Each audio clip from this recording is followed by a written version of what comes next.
Jay, I got breaking news. Okay. We are on time today, my boy. We are on time. We made it. We said 3:30. Show started at 3:30. So appreciate all of you that's already in here joining us so rapidly. You guys must have your bells on if you're already in here. And if you have your bells on, I love you. Jay loves you. So if you don't, turn that thing on, hit the subscribe, hit the like button, because as I always say, the more likes we get in here, the better the algorithm. The better the algorithm, the better the freaking show. Trust me on that one. So Amin, see you out there. I'll definitely hit you back. Sean, how's it going? I'll actually be on ESPN Honolulu tomorrow at 10:30 Pacific time. So what is that? Flexing. 7:30 Hawaii? No, that's not flexing, my boy. I can't flex with a guy like you sharing the screen with me. So, Hey, I'm not doing nobody's radio show in Hawaii, so you definitely flexing. yeah. How many views that YouTube channel got? How much does mine got? Yeah, you flexing, my boy. You flexing. Relax. Nobody wants to hear me talk unless they want to hear me talk and say that I deleted something that I magically said on Sunday, which is something that I'm kind of dealing with on Twitter today. It's pretty funny. Oh, that sounds like the Twitterverse. So yeah, apparently I said that I called Kyle Shanahan on Sunday an idiot when I could have swore on Sunday I was predicting a win against the Packers and feeling really good about all those things. But then, I edited it out, so I edited out a live show. Yeah. You're the number one only Shanahan stan. So that's what I thought, man. And for me, now they're perpetuating a narrative that I turned on Coach. Wild.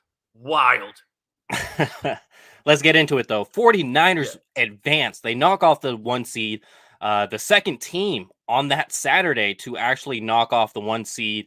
I was confident going into this game. I thought the Packers were kind of frauds. Watching their game film, looks like they love playing against finesse teams. Let's face it, they play the Vikings twice a year, the Bears twice a year, and the Detroit Lions twice a year. While the 49ers have to play the Rams twice, Cardinals twice, and they had a much tougher test to the road.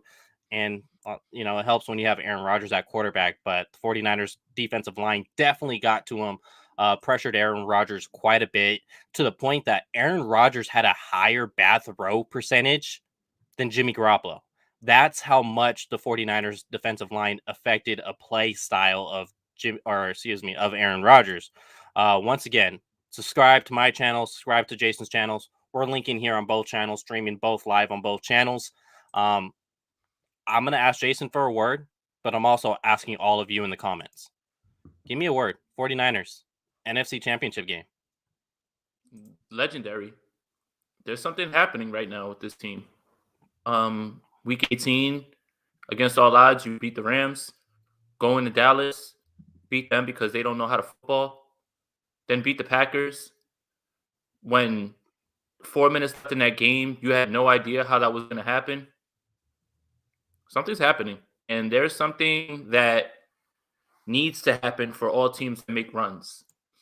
And whenever you look back at those DVDs from those years with teams, so is this moment, Deebo Samuel calling his shot in Dallas.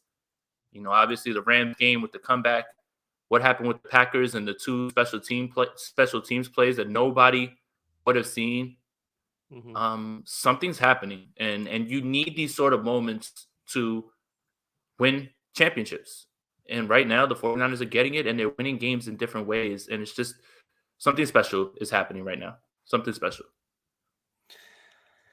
I love that you say that, because what's something that we can overshadow as fans? We could overshadow a victory. We could look ahead and be like, we're going to win this game. We're going to the Super Bowl. We're going to be Super Bowl champions. We can do that as fans. And we could do that this week. The thing is, that locker room's not going to. You say this all the time, that it's okay to say that, yes, fans can be it's confident. Okay. It's okay. Fans can be confident. Do whatever you want to do. Say that you're going to blow the Rams out 42-0. The fans have nothing to do with this. So don't gatekeep how people look at the game. The 49ers are not going to overlook the Rams. So who cares if the fans do? That's such the weirdest narrative ever in Twitter history. Fans were overly confident. That's why this game. Did the fans strap it up and play? Did the fans call plays? What are you talking about? It's a fan's job to do whatever they want and view the game however they want. That is wild to me. My bad. Didn't mean to cut you off on that. No, absolutely. And I like these words coming in. We have history. We got beat down from Niner Gang podcast. All Day Niners 007, resilience, epic, miracle, revenge tour, served. Excuse me. I'm struggling right here. Magical. I love all of these words that are coming in. It's because of Jimmy. Yeah, it's magical or perfect. DeMeco. Seeing what that guy has done defensively within the scheme, it shows you that he has experience in this game, not necessarily just being a general NFL player that played in the 90s or 80s. No, you could tell he has experience recently. This guy played against Aaron Rodgers. Let's not forget, DeMeco Ryan played against Aaron Rodgers. DeMeco Ryan played against Matthew Stafford. So he knows these guys. He's not some old head. He may be an old head to the guys in the locker room, maybe to an Aziz Al-Shaair or Drake Greenlaw. He may be an old head to those guys, but he's not an old head in this generation of football. He did not face Dak Prescott, even though they were in the league at the same time, but he did face Aaron Rodgers. He did face Matthew Stafford, and you're seeing that in his schemes and in what he sees out there. It's all just relevant recent history.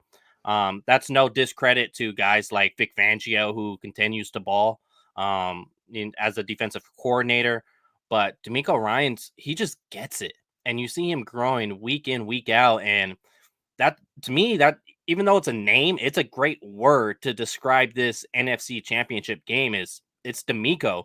Seeing what he did with Fred Warner. I can't remember the exact person. Someone from PFF posted it on TikTok. I didn't see it on TikTok. I saw it on Twitter because I'm an adult. So I'm kidding. I know you have a TikTok, Jay. It's all good. No, I mean, it's not even that. A lot of adults have TikTok. I don't really use this shit. I don't know how to use it. I purposely don't download it because I know I'm going to waste a ton of time. You are. So instead of building this overlay for us, I would have been on TikTok for an hour. But it's where he described the defensive tackle, whoever it was, DJ Jones, Eric Armstead, didn't matter. They were lining up over the guard. What that does is now your center is going to have to go block horizontally, opening up a wide gap for Fred Warner to just shoot. And that's why you saw him getting to Aaron Jones a lot of the times at or behind the line of the scrimmage for that initial contact. It's because of that wide gap opening up. While that was a brilliant design to go ahead and decide to implement that by DeMeco Ryans, that only happens because you have a special talent like Fred Warner. The Rams know. We marketing pros are going to be in the chat probably capping on his team, but the Rams don't have an inside linebacker like Fred Warner. So I can guarantee you what, the Rams would never run that in a game. They would never give up that alleyway of a gap because they don't have the linebackers to. So with DeMeco, understanding the talent he has and using that to the best of their abilities to where this was what Fred Warner's like best game all season long. Yeah. So to me, it's, scheme, or we go with scheme as a word. It was brilliant here. We do have a contribution here from Gammon Brown. Let's go ahead and get to it. Rams, I don't think I have ever seen a team unintentionally provide so much bulletin board material.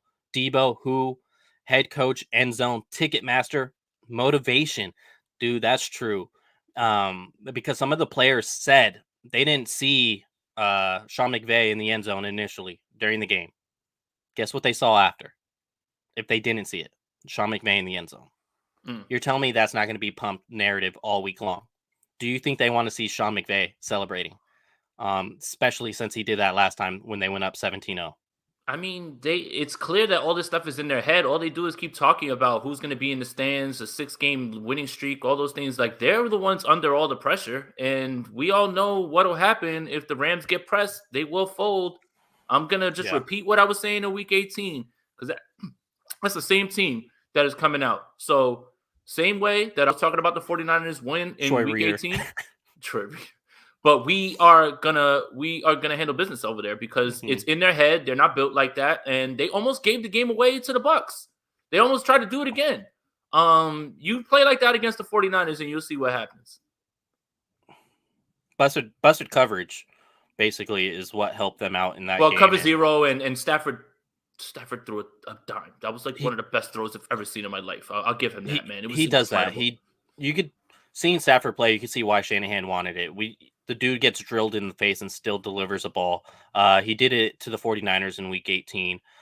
So that's why it's so impressive to just take that guy down the way the 49ers did week 18. Because he will deliver a strike even though someone's literally in his face. But I don't want to hype up Matthew Stafford. He ain't my QB. Jimmy Garoppolo is. That's my QB1. There you go. I already went off in a little DeMeco Ryans tangent a little bit, but we all want to hear from you. Mm-hmm. Who would you rather? This isn't a dating question. Who would you rather have as defensive coordinator for one game? Especially in a game like this. Is it DeMeco Ryans, the hot new toy that everyone's so excited to play with? Or is it Robert Saleh, Woody before Buzz? Is that what we're going with here? Well, I'll say this.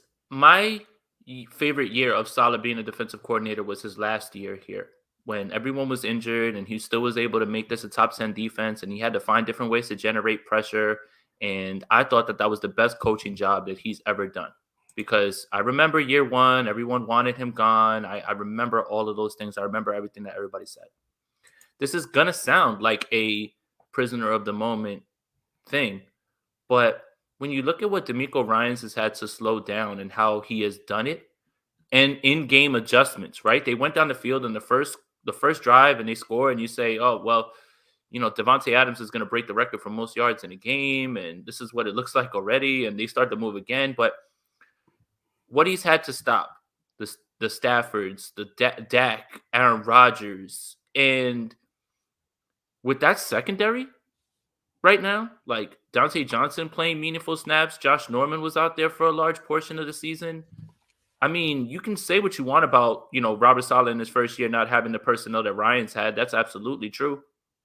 But coaching-wise, dialing it up, knowing when to send blitzes, and he doesn't have to because the front four is playing so amazing, knowing when to bracket, knowing when to run zone, he's miles ahead of Robert Saleh right now. So yeah, prisoner of the moment. Give me DeMeco Ryans right now, just because he's been having to lock down some pretty big offenses and 10 points to the Packers in Lambeau where it's cold at home.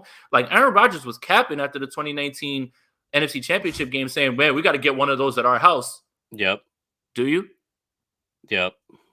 That's crazy. And we talk about the defensive line in 2019. You're not going to be able to top the heights of that defensive line. Those four, right? Armstead, Buckner, Bosa, Ford, right? But this defensive line this year is deeper than that. And they're able to get pressure later on in the game. Jordan Willis saved the game 2 times with the block punt, the block field goal that he opened up for Jimmy Ward, and then the block punt. It's getting the most out of the sum of your parts that has me so impressed with DeMeco Ryans and give me DeMeco Ryans in this game. I would take him right now just because he is so good at adjusting. Cool. You punch me, you score. All right, bet. I got the answer for you right now, right away. Like you can't fall behind in that game 14-0 while you try to figure it out. Like you have to immediately make moves and you have to, and thank God for Fred Warner making that play. But after that, there was one long play in the second half and then Aaron Rodgers had 55 yards passing in the second half. Jimmy Garoppolo had 80. What are we talking about, bro? What are we talking about? It's okay to be prisoner of the moment too. Like legit, it's okay to be prisoner of the moment. As long as you're not capping. And I don't think getting answer that question and answering with DeMeco or Saleh, I don't think you're capping with any answer. So with this situation, it's okay to be prisoner of the moment and say DeMeco, because he is showing us stuff pre-snap, post-snap that we haven't really seen with Robert Saleh. A lot of Robert Saleh, like anyone could correct me if they think I'm wrong. That's fine. I'm not 100% in this.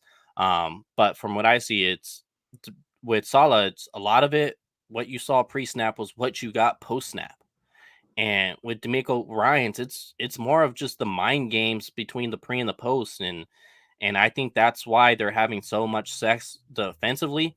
And it's not just what DeMeco's doing. I think he's able to do that because of the talent the 49ers have.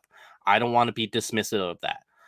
A lot of defense coordinators can't do what Ryans wants to do is because they don't have a Fred Warner, they don't have an Aziz, they don't even have a third linebacker like Drake Greenlaw. Drake Greenlaw could be LB1 on some teams. They don't have Jimmy Ward, essentially Jaquiski Tartt, the dude's balling out. We'll talk about him in a second. The defensive line. So a lot of it is because of the personnel, but I just think DeMeco is doing a little more with the pre and the post snap and the looks. We do have a question for you here in Jay.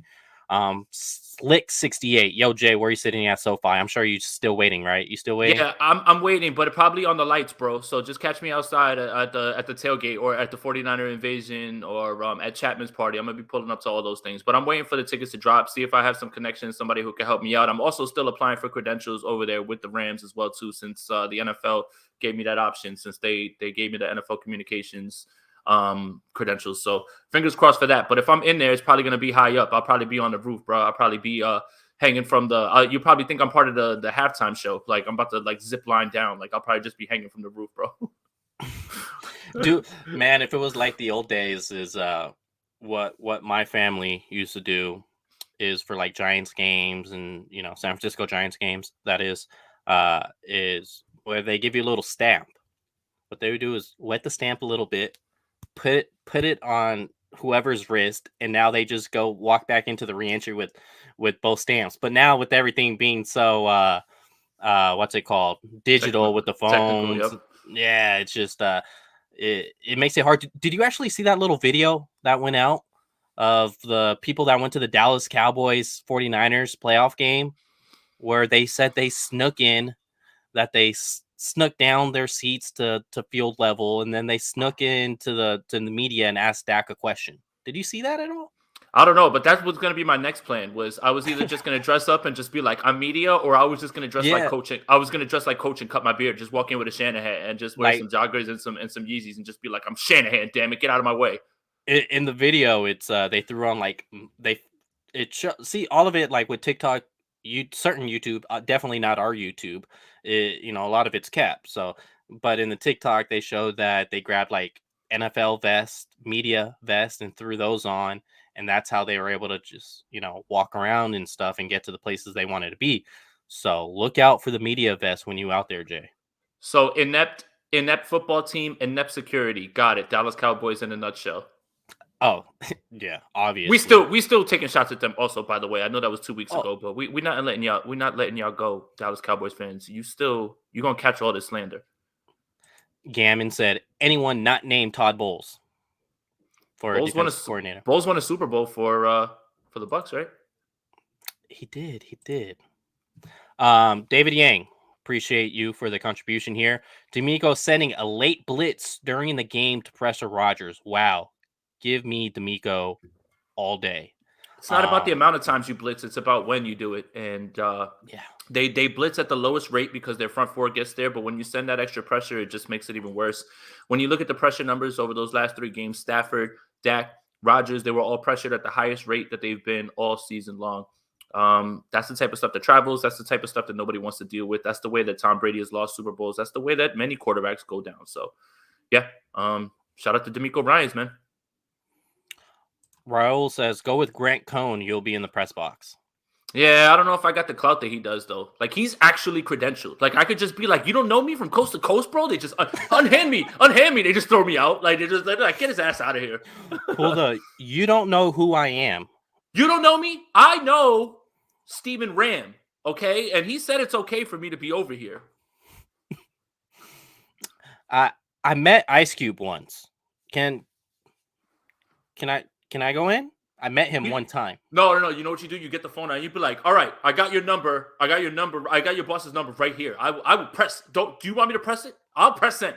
I'll press it, and I'll have you out of here. You know who the 49ers security denied in the press? It was, what's his name, with the big ears on NFL Network. Andrew Siciliano. Yeah. The dude was outside because he didn't have his credentials for like... Unhand me, peasant. Exactly. Wait, get your hands off me. Get your grubby ass hands off me. You know who I am? Jason knows the vibes. Or the QC, the quality control jacket. Just wear that.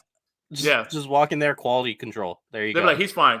Or I should just do what Jordan did when we were doing the pro day. Like they're like, sir, you can't go on this field. He's like, nah, it's cool. It's Pasquini's pro day. And they were like, oh, all right, that's cool. And they just let us go. No.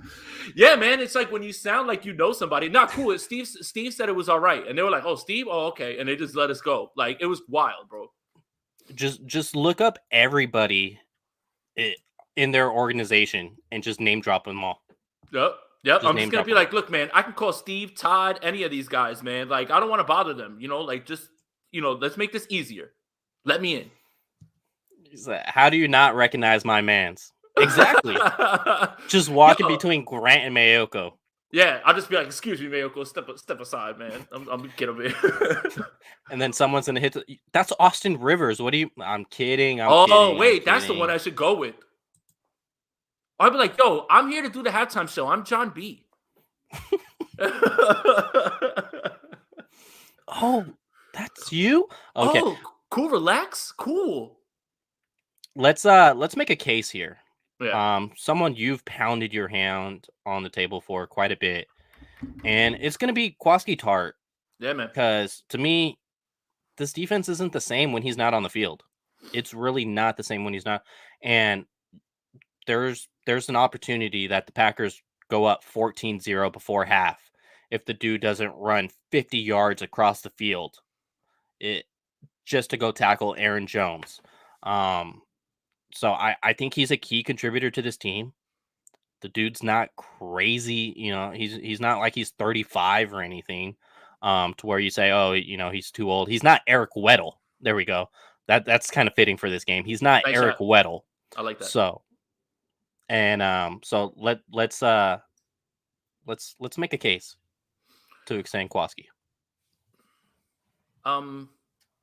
Everybody wants to point to pivotal moments in certain games and say, this is the reason the team won. This is the reason the team won. But there is no one singular moment that you can point to. Having said that, on this play where Aaron Jones got available and he was open, yeah, I know for sure, Juju, I can get away with John B real quick too. I'm be like, yo, I would sing, but I got to get myself like ready for later on. Like I can't sing for you right now. Go with the scarf around the neck. Yeah. But while there is no one singular play that you can point to, Aaron Jones gets loose and he's going down the field. Jaquiski's 45 yards away down the field, and he literally runs down Aaron Jones. I think that people don't understand how fast he is for some reason. I don't know. He has great closing speed. He got there. And without making that tackle, and then Nick Bosa obviously having the fumble come out on the sack, it doesn't lead to the Jimmy Ward block field goal, and you go into the half down 14-0. 10-0, right? Something like that. The thing is that a lot of people, their only real complaint with Tartt was just injuries. That's it. It's never been about play, unless you really just don't like the guy. Because I have seen people, oh, well, he doesn't do anything, right? He doesn't have interceptions, do the bigger interceptions. Trevon interceptions in the world. He also gets cooked down the field. Like, that's the give and take of it. Give me the guy who is always going to be in position, who is a solid tackler, one of the best on this team, who knows the assignments, who's smart, who is going to hustle his ass off the way that Tartt is. Everything doesn't have to be about turnovers. I would love to bring Tartt back. And I laid it out for all of that. He wants to be here. He loves being here. He loves his team. He loves this organization. That's why he took a prove-it deal to come back. He could have went somewhere else and got it back, but he wanted to bet on himself one more year, made it 3 year healthy, played very well. I'm sure that he'll have offers on the table next year. But I want him to come back, and there is a way for him to be on the field and not limit Hufanga, because right now Hufanga is suited right now to be closer to the line of scrimmage, not deep. Even though on the one deep throw to Devontae Adams, Hufanga and Dante Johnson, they were there. They were there. Great defense. But right now, that's not where you want to put Hufanga. So if you're continuing to roll with this whole like run it back, we have another chance next year. I think Tartt is a vital portion of that. So I would love to bring him back. You know how I feel. It's always extend Jaquiski Tartt. It's just will he? It's just will he? The coverage on that one, I it looked like single high. It looked like single high, but I don't know. It could have been a 2-shell. I haven't watched it. I'm not going to speak on it until I watch the all 22. I'm sorry, Sean. I don't want to misspeak. I think it was 2-shell. So cover 2, I think it was based off where Tartt was on the other side of the field and where Ward was supposed to be. Let's see. There was something I wanted to pull here. Sir Juju. What he did on that play is what you play for every high school and Pop Warner kid that wants to play at the next level. Even college, because there's a ton of college kids that don't decide to hustle for whatever reason. You play that clip, you play what happens next with the blocked field goal, and you tell them, this is why you play every single snap like it's your last. Because if Jaquiski does a light jog and, just acts like he's trying, that's a touchdown for the Packers. And yet he didn't do that. Granted, you could say, players, it's the playoffs, so of course they're going all out. That's not who Jaquiski is. Jaquiski does it no matter if it's week 1, week 2, week 3, week 4, week 5, and I'm not going to go more than that. You get it. The dude's like the effort he puts in for this team, and even though that there was a narrative of him coming off the field on third down, Hufanga going on the field, guy just goes out there and he's earning a paycheck, whether it's with the 49ers or it's with somebody else. The dude's earning a better free agency this year than last offseason. I think last offseason, his market was affected a little bit from injuries, as well as the whole cap situation with the whole COVID and everything was affected that way. I think he's going to have a better, basically market out there available to him. And I do hope that the 49ers bring him back, because while I like Hufanga, I don't think he's necessarily ready to be, full-time starting safety in the NFL. Does he show flashes? Absolutely. But does he show flashes that he's not ready? Absolutely. And like I said, Tartt's not Eric Weddle. No. You can bring him back and you're already mixing in Hufanga anyway. So it's not like Hufanga's straight on the bench like Trey Lance is.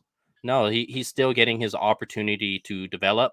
Obviously, we're still playing it this season, so I don't want to get too crazy with this whole offseason talk. We'll have that platform when it's there. I just wanted to bring it up because you've been an advocate since day one for Jaquiski Tartt, and you were actually one that said, no, don't trade for Jamal Adams. Like, Jaquiski's legit. Like, keep Jaquiski on this team. And so when we could give players flowers, I definitely want to give them.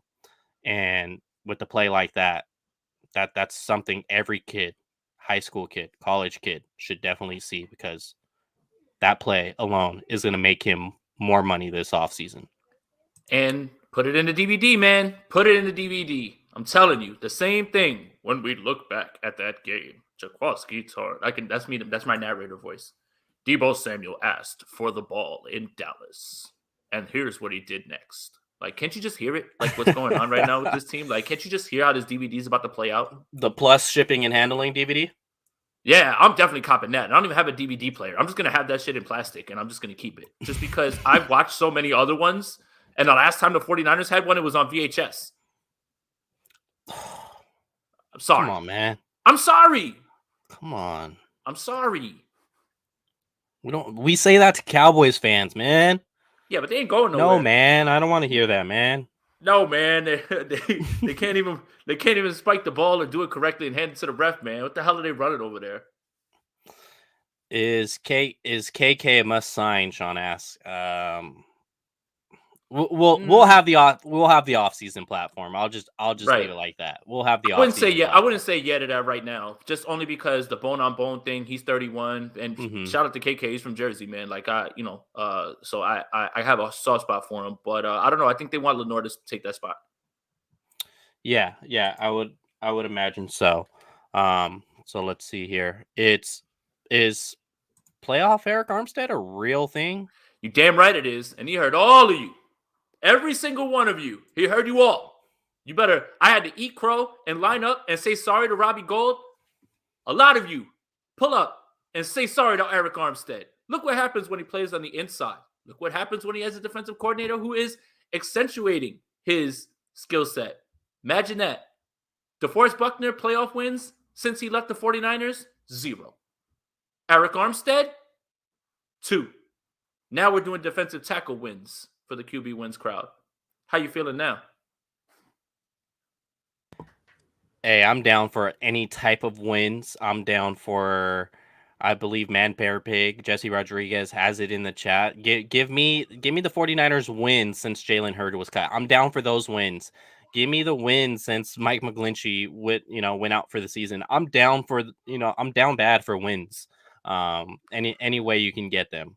Absolutely, 100%. That's the sales model. It's right. A win isn't necessarily a sale. Always be closing. Yeah, always be closing, man. And let's go. I'll take wins even when the kicker is owning me. I don't care. Wins are wins. I don't care how you get them. At this point, there's nothing else to argue about. But the fact is, just win these next 2 games. So you didn't create a video of your expression of him kicking the game-winning field goal. You weren't out there like, oh, Robbie Gold eats for free, blah blah blah. You didn't do all that. No, I didn't do all that. I didn't. It's funny. I don't yell during games anymore. I just sit there like this now. That's how I am.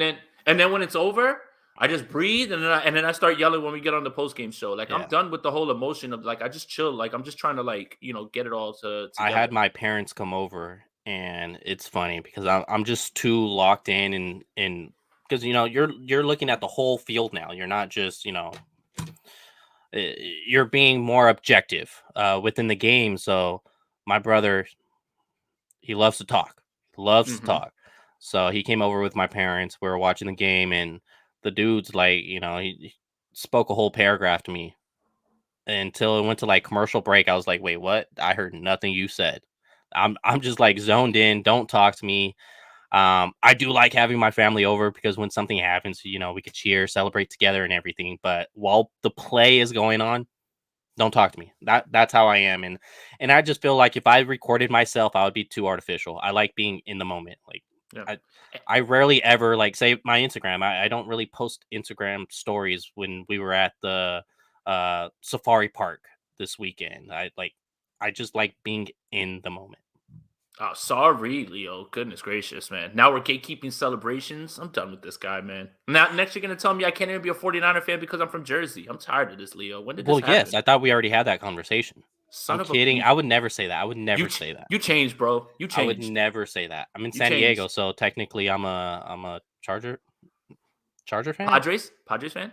Oh, gosh. I'm out. You gatekeeping me with baseball, man. All you guys. Screw baseball. David Ortiz just made the Hall of Fame. Nobody cares. Baseball's not a real sport. Barry Bonds didn't. Baseball's in shambles. It's stupid. Baseball's not a real Greatest sport. hitter of all time is not a Hall of Famer. David Ortiz failed a PED test. I don't want to hear it. Yeah. Keith Murphy. I told you and Grant, he's talking to you, Jason, that we had to rename special teams. After Sunday, they get to keep the name special.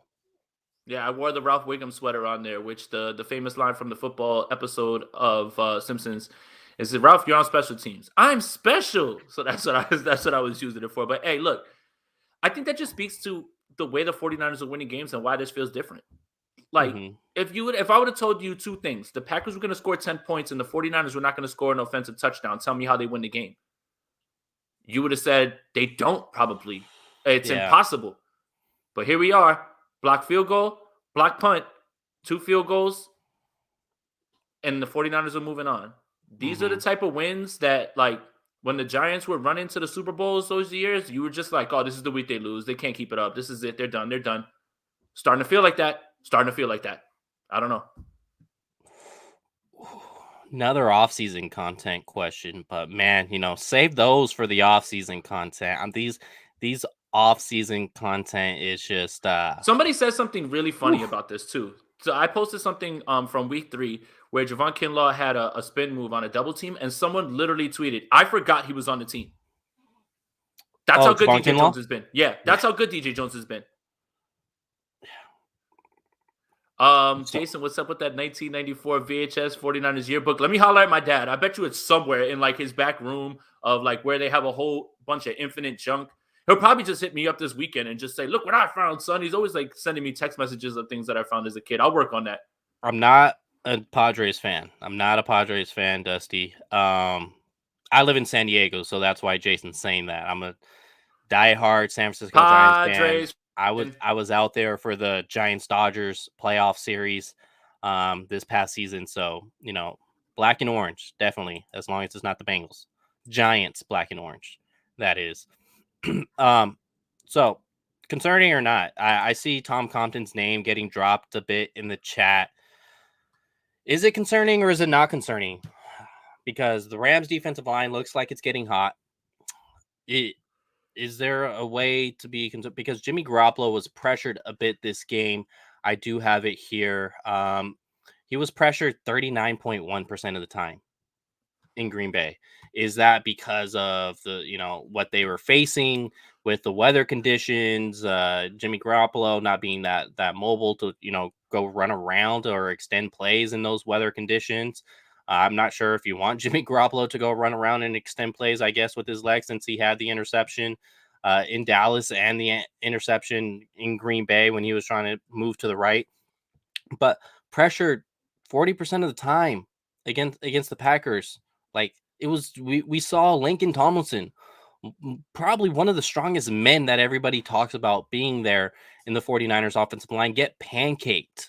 We saw Tom Compton failing to get to second level on the outside zones, failing in pass protections. Granted, they have studs over there with the Green Bay Packers. But the last time the 49ers played in a dome, the pressure rate on Jimmy Garoppolo was only 23.1% of his dropback. So literally almost half of that. So take it how you will. Do you think it was concerning what we saw on Saturday, or do you think it'll pass? I don't know if it's concerning, but it's something that I think we've kind of gotten used to because we're running with the whole Tom Compton. It's not a joke, right? Like, he's played very well, but there's still going to be instances when he's left out on an island. Rashawn Gary was having himself a game, man. And look, Tom Compton is fine, but a lot of what Kyle Shanahan has done has played to his strengths, not put him in that position, right? So I think it's more about a one-off game. But if there is concern, it's about that this can happen if the person in front of him is whipping them, if they have a problem with not controlling the clock, running the ball and things like that. Look, the Tom Compton story has been great, but it's always kind of going to be there that this kind of performance can show up from him. And the Packers have a great front four, right? Like, Rashawn Gary is turning into the guy they thought he would be. Kenny Clark was everywhere as well. So Darius Smith had a sack in this game. But as far as the Compton thing is, not overly concerned, but that is something that you can keep an eye on that, possibly can show itself up, especially if they start to get into situations where he has to pass block more. The ball's not coming out as fast, or maybe they're not running the ball as well. And you start to get into this pass heavy motion, then you might see a little bit of it. Not concerning, but definitely something you should keep an eye on. And just, Tom Compton is who he is, and what they've gotten from him is miles better than I ever thought. Miles better than we ever thought. Like, highest graded tackle, right tackle in the league. Nobody would have saw that coming. So what they've gotten is far exceeding what they paid for and invested for in him. So, I mean, it's just one game, but it is something that could be a factor moving forward. Yeah. Compton, I've never been someone who's been the highest on Tom Compton, but like you said, he's made me eat my own words, because he's someone that I said shouldn't even be on this team. Like, why the hell is not, like, I want someone to treat me the way Kyle Shanahan treats Tom Compton. Like, I want someone to care about me to that extent. Still looking for it, but I'm me too. What down bad? Yeah, down horrendous.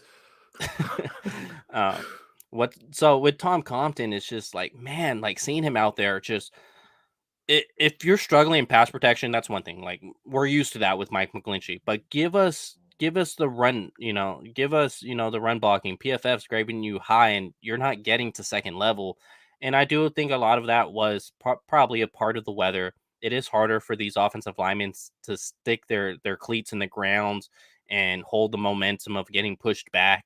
And who said it here in the Gio said that he thinks pass rushers have an advantage in cold weather games like Sure. this, and I believe so, because you're moving forward. You could move forward, and it's harder to hold that penetration in games like this. So, is it concerning? A little bit. Not like overly concerning. Not like, oh my god, how are they going to do this? It was probably the first quarter they struggled against the Rams, and remember Jimmy Garoppolo had the fumble, and the guy we're talking about here, Tom Compton, saved the 49er season by jumping on that fumble. But Trent Williams didn't play that game either, week 18 versus the Rams. And I think the 49ers offense is more equipped to play better than what the Cardinals do in their pass game and what the Buccaneers do in their pass game. Because with the Cardinals, Kyler Murray loves to hold on to that ball and extend plays. That's what makes him great, is when he extends those plays and hits on them. That's what makes him great.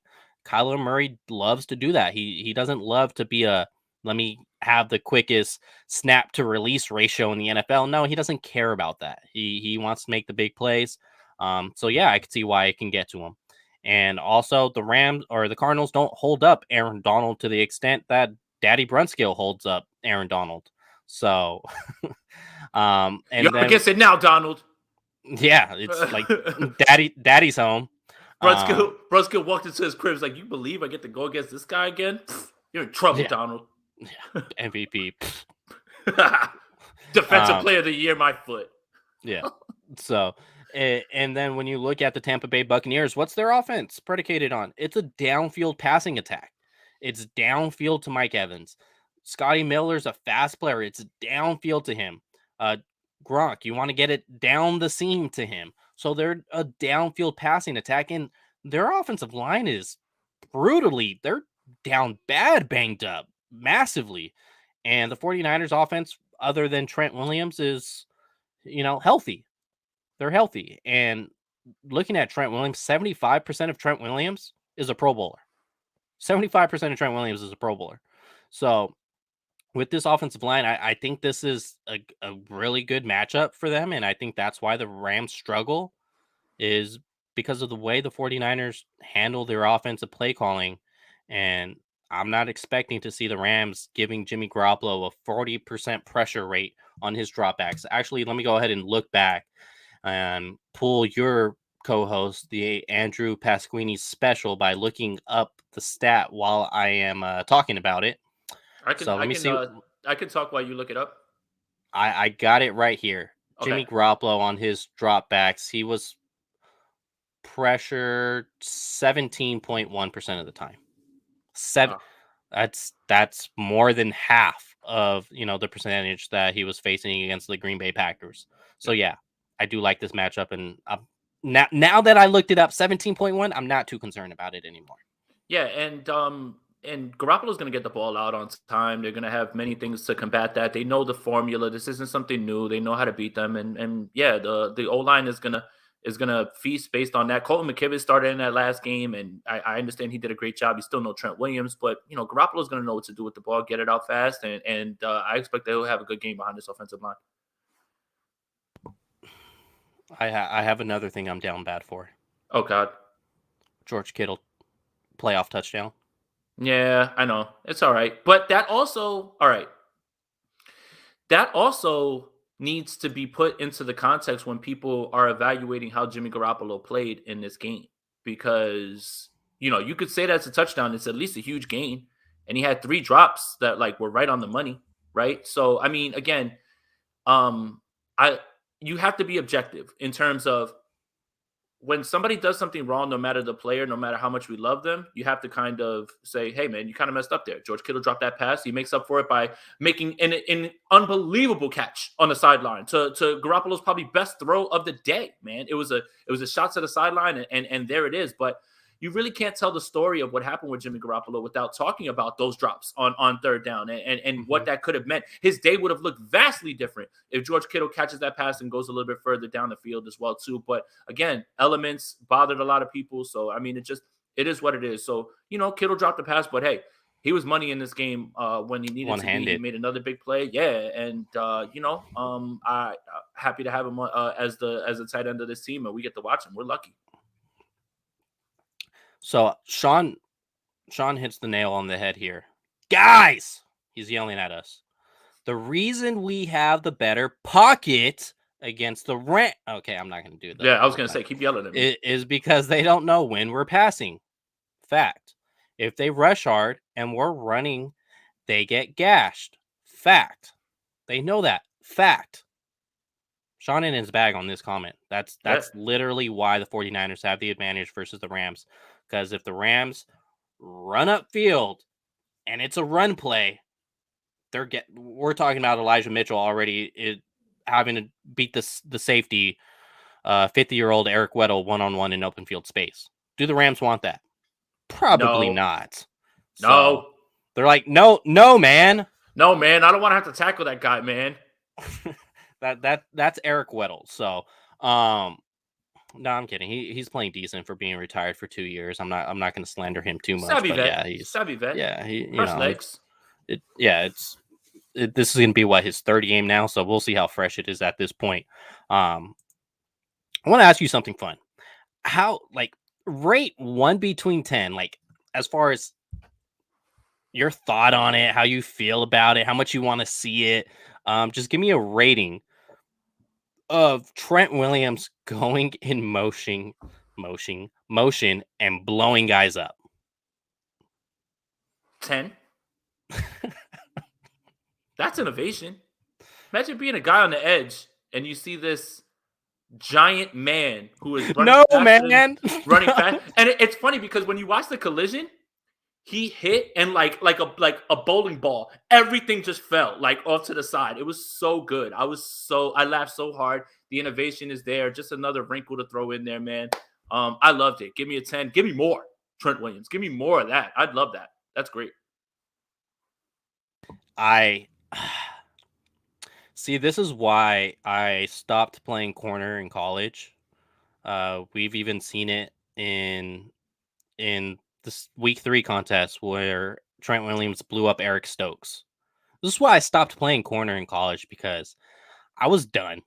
There's no way I'm taking on a Trent Williams block. Absolutely no way. So it's 10 out of 10. What I would love to see, though, 2nd and 1, maybe. Handoff? Trent Williams in motion handoff. Jet sweep. It better work. Who's tackling? It better work. 2nd and 1. It better work. And 1. Who's tackling him? I don't know. Give me a Trent Williams jet sweep. I don't know. Nobody is tackling him. Trent Williams jet. Tell me 2nd and 1 that doesn't work. Yeah, I mean, he just better hold on to that damn ball. Now we're really dipping in the bag. Yeah, I'm not saying 3rd and 1. I'm not saying 4th and 1. 2nd and 1. Give me a Trent Williams jet sweep, because they see Trent Williams come in motion. What do you think they're going to think?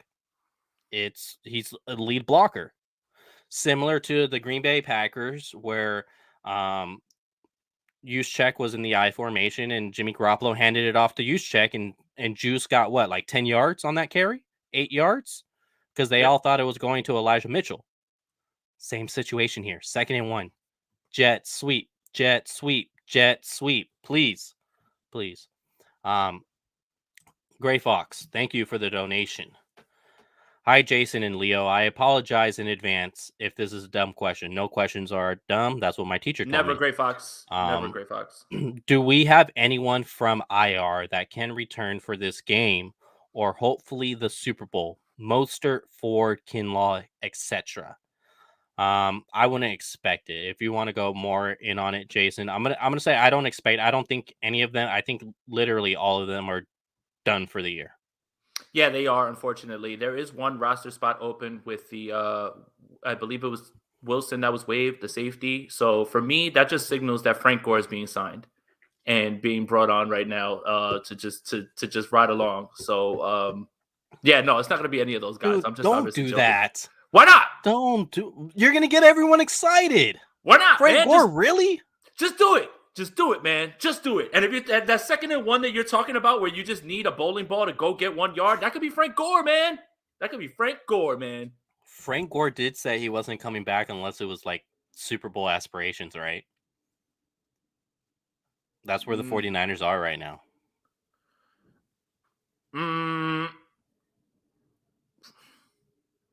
Yeah. He said that. Yeah. All right. Yeah. Frank the Tank. Let's go.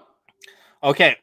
You heard it here first from Jason, not me, from Jason, that the 49ers are going to sign Frank Gore.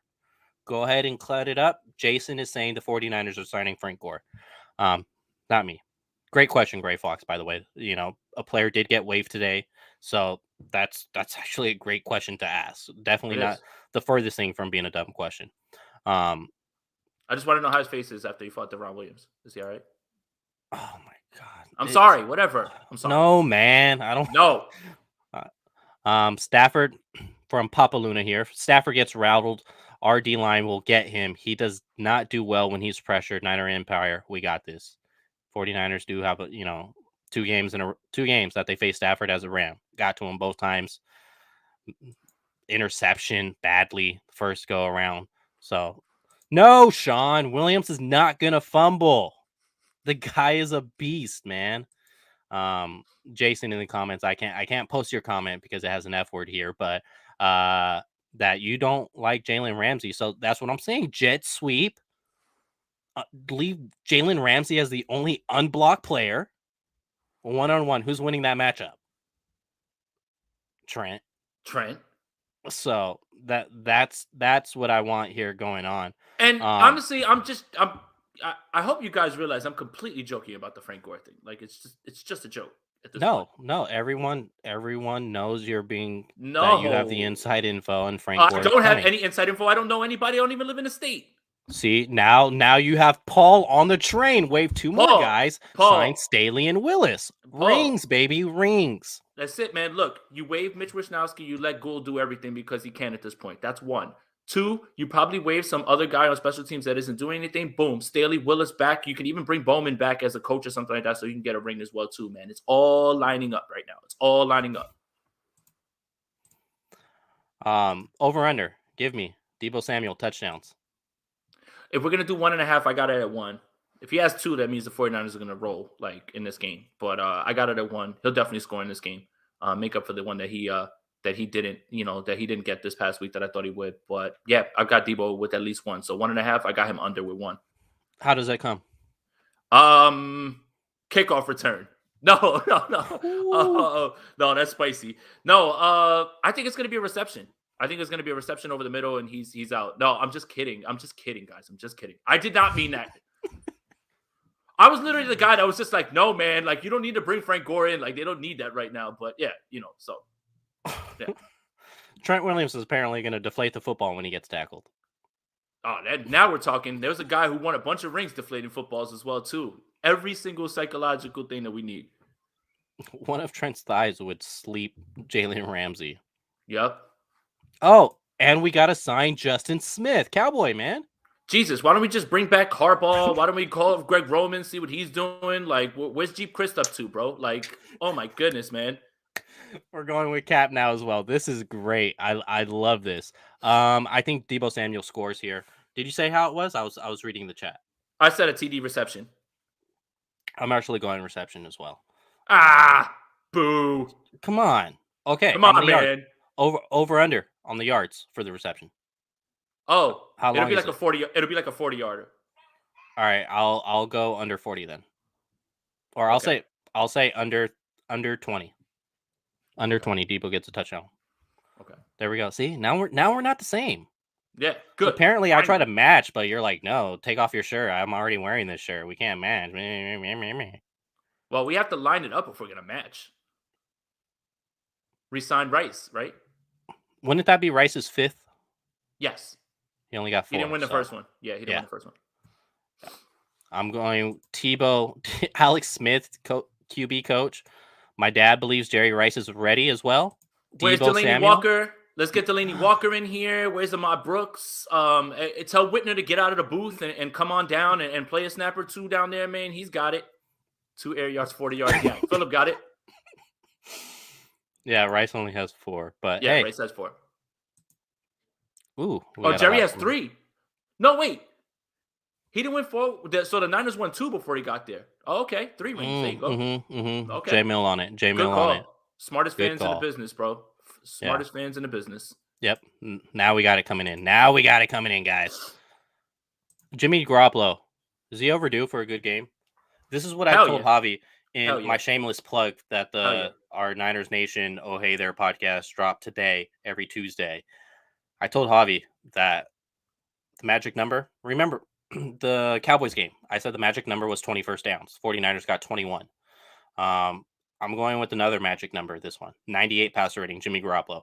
If Jimmy Garoppolo hits a 98 passer rating, I guarantee you they win this game. He has a career playoff passer rating of 70.3. The guy has a career 49ers passer rating, like regular season passer rating of 98. And look what they've done. I think that magic number is a 98. If Jimmy Garoppolo's at a 98 passer rating, 49ers win this game. Yeah, and I think that he's going to have a fine game in this game. And what I mean by that is like 225, 230 yards, 2 touches, clean football game. If they get that from him, 49ers win.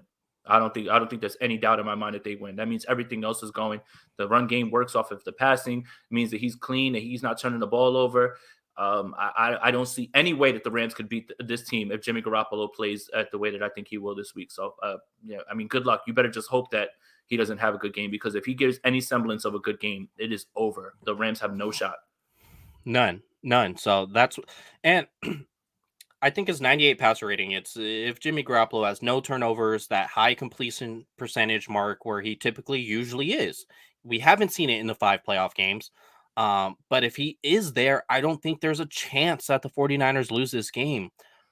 Theoretically, sure. Yeah. There's always the possibility. Like I could hit the lotto. Like there's that possibility. There's not a chance that happens though. If he's at a 98 passer rating, the 49ers win. They walk away this thing with at least a minimum of a 2-score win. But Jay, you got everybody riled up, man. Gold-blooded. Anyone else see TL what he did to that high school cornerback last week? Sign him too. Let's get my boy his ring, man. It's about time. We just get everybody back on board. Just no Kyle Williams. That's messed up, man. That is so wrong, man. That is so wrong, dude. Nobody wants to talk about the fact that Ahmad Bradshaw fumbled in that game, and it should have never came down to that, right? The refs kind of hosed the 49ers in that game as well, too, right? Like, I remember that game vividly because I had to live on the East Coast and had to hear these stupid Giants fans chirping at me the entire time. I don't care, dude. I don't care. Let the chat do that. We don't talk to him anymore because he didn't pull up after he said 42-3 Packers or whatever nonsense he was talking. Yeah, he didn't pull up. Yeah, man, get him out of here, bro. Get him out of here. He waited for his team to win and now he's back. Get him out of here. Let the chat take care of him, man. He gets no more. He has no more play over here. I don't respect it. The Dallas fans pulled up. The other Packers fans did not pull up at all because they were talking crazy throughout the week. They didn't pull up when we were telling them, y'all lost, you're going to lose. That one Dallas fan pulled up and donated. He's a fraud, man. Get him out of here. Let the chat deal with him, man. I'm not blocking him or nothing so you get to watch everything, but we give him no more playtime. None. None. No love. Let's go ahead here. What should the 49ers single or double cover Cooper Kupp? It depends. I mean, they can realistically do a few things. They did it to Devontae Adams. They kind of bracketed him and sent everything over that way. But, it just depends on how the game flow is. In the beginning of the game, they thought it would be okay that Dante Johnson would be on him a little bit. Jimmy Ward got him a little bit. And, yeah, he scored a touchdown, but he didn't, go berserk in this game. He wasn't, torching them the entire game. So there's going to be spurts where he's going to do his thing. You really can't slow him down all the way just because they move him around all the places and him and Stafford have this big connection. But it depends. I think every situation is going to dictate, right? You don't want to be stuck in doubling, because then that becomes a pattern and you can see that, you can attack that. But if it's singling, it's the same way. So they're just going to have to mix it in. It's going to be a little bit of both. So, yeah. Ask Booby Dixon tonight. Yeah, shout out to Booby, man. Booby's going to be on the channel tonight too, man. And we're going to talk about all that stuff because when I was talking with him, I did a Bills podcast with him where we were talking about it. And I asked him about the 49ers and Packers in the playoffs. And he was just like, bro, we know we own those boys. He's like, we knew when we were going in there that we knew we were going to beat them. And I thought that was really interesting. So, tap in tonight, 9:15 on the channel. It'll be me and Booby. We're going to be talking about the 49ers. It should be a lot of fun, man. Booby's a cool dude, man. You know what? I'm tired of hearing about the Green Bay Packers are unbeatable in Lambeau. But that's not true. Michael Vick crushed the buildings, and that's Tired of it. All of that went away. Once Michael Vick beat Brett Favre in Lambeau, all that went away. You're just another stadium that you can lose in. That mystique has been gone. Like, they are just not built like that. They lost at home last year to the Bucks, the 49ers this year. Cat did it to them, and it's ever since Vick did it. Once Vick crushed the buildings, all that mystique went out the window. Nobody got afraid of the Packers anymore going into their house. That is all gone. There are no places that you can't go and win games anymore, especially not Lambeau Field. Mike Vick was the one who crushed the buildings. That's it. After he did that, it was over. Nobody fears them anymore like that. We have a donation from Christopher. Appreciate you. Jimmy Ward can lock up Cooper Kupp down. Jimmy Ward struggled the last game, but I think that's going to motivate him. If we've seen one thing from Jimmy Ward is he don't shy away from. He's not marketing pro. Essentially, he doesn't shy away from anything. He's with it. He's with the cuts, and he remembers last game. He acknowledged that Cooper Kupp ate him up essentially. So this guy's going to be motivated. And I don't think you could lock up Cooper Kupp, but I think you can contain him. And if there's one guy on this defense that I want to contain Cooper Kupp, it'll probably be Jimmy Ward, because he's going to be coming Cooper Kupp, that is, from the slot. I just don't want to see like week 18 where you see Jimmy Ward in the slot covering, what's his name, Slowenik or whatever the hell how you pronounce his last name. I don't want to see that. We saw that week 18. I don't want to see that this time. Jimmy Ward, just whenever he's going to cover in the slot, just go to the side of Cooper Kupp.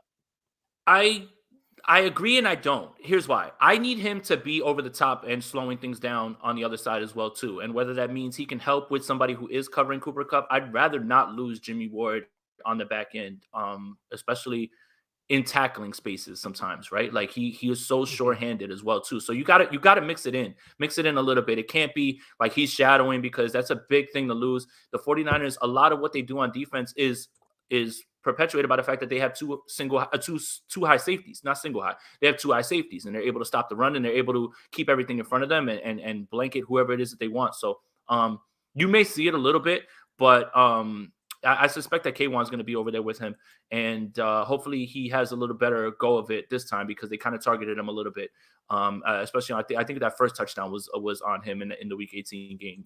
No, K1 didn't play in the game. I'm sorry, K1 didn't play in the game, so I'll take that back. Yeah. Yep. K1 didn't play in that game. Although there has been a narrative about K1 struggling, I think he'll be fine. Let's go here. We have another donation from Neil. Appreciate you. If you can contain Devontae, you can contain Kupp. Facts. It's possible. Like, make somebody else beat you. A little different play styles, because Devontae is going to line up more outside. He did do some from the slide, and typically when he lined up in the slide, it was like an out route. What we saw, especially when Emmanuel Mosley blew him up on that out route. But that's true. I agree. Yep. It's already like an hour 5. I got Averly and stuff too. Yeah, I can see you already. So like maybe 10, 15 more minutes. Yeah. Keep it right there. Let's get to the game prediction then, so that we can wrap this up. Yeah, 49ers win again, 27-21. 49ers are in the Rams' head. They play a style of football that they don't like. They know how to play the Rams. The Rams still can't stop them on offense, no matter what's going on with Jimmy Garoppolo. All he has to do is just play in clutch moments and do the things that he's been doing, and do enough to just put them in position. And this defense is playing at a different level right now. They just stopped the Packers. Right? They know the Rams very well. 49ers are going to the Super Bowl. That's it, man. I'm going to the Super Bowl, and they're going to be playing there again in 2 weeks in Levi South. So I've got the 49ers 28-21. I'm going to go with the 49ers in this one again. When you look at who the Rams played in the playoffs, I'm not discrediting their wins. Playoff football is always tough to come by. But they did face the Arizona Cardinals, who had 16 carries on the ground. 2 of them were from Kyler Murray. And then you had the Tampa Bay Buccaneers, who had 14 carries on the ground, and one of them was credited to Tom Brady, which he's not going to do much with his legs. 49ers are probably going to have those 2 numbers combined in one game. So the Rams defense faced a more finesse offense the past 2 weeks, and that favors the Rams defense. That's what they want to do. They want that finesse offense because then that enables you to have Jalen Ramsey do what he does. Aaron Donald, if you're passing more, he could do what he does. Same with Von Miller. He could do what he does. 49ers offense isn't going to be that. Sean pointed out earlier that 49ers are tough against the Rams pass defense because they want to contain the run as much as possible, or else they're going to get ate up alive. Where Jimmy Garoppolo only had 17% percentage where he was pressured. I think that Jimmy Garoppolo is due. I really do. I don't like pulling that narrative, but I think it's absolutely true in this situation. I think he's due, and I think he's going to come alive here in this one. I'm going to say 2 touchdowns from Jimmy G, 1 to Kittle, 1 to Deebo, and the 49ers are going to win this game by a score of 26-20. I think the Rams get a touchdown late, but for the most part, it's going to be a 49ers with a 2-score lead. And one more thing that I'm going to point to that keeps me confident is that the Rams' mindset as a team, when things go south, they complain, they cry, they yell at each other, they punch each other. Not the mark of a good football team, a team that stays composed. The 49ers could have done that many times, especially with how bleak things look. But as soon as things start to go south for the Rams, they will fold. And it was happening again in the Bucs game. It happens every week.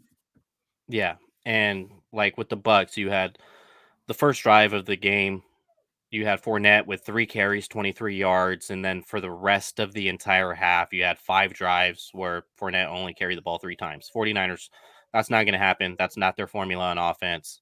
So this is a different game. And I do expect the 49ers to come through. Like I said, 26-20 for the most parts and be a 2-score game.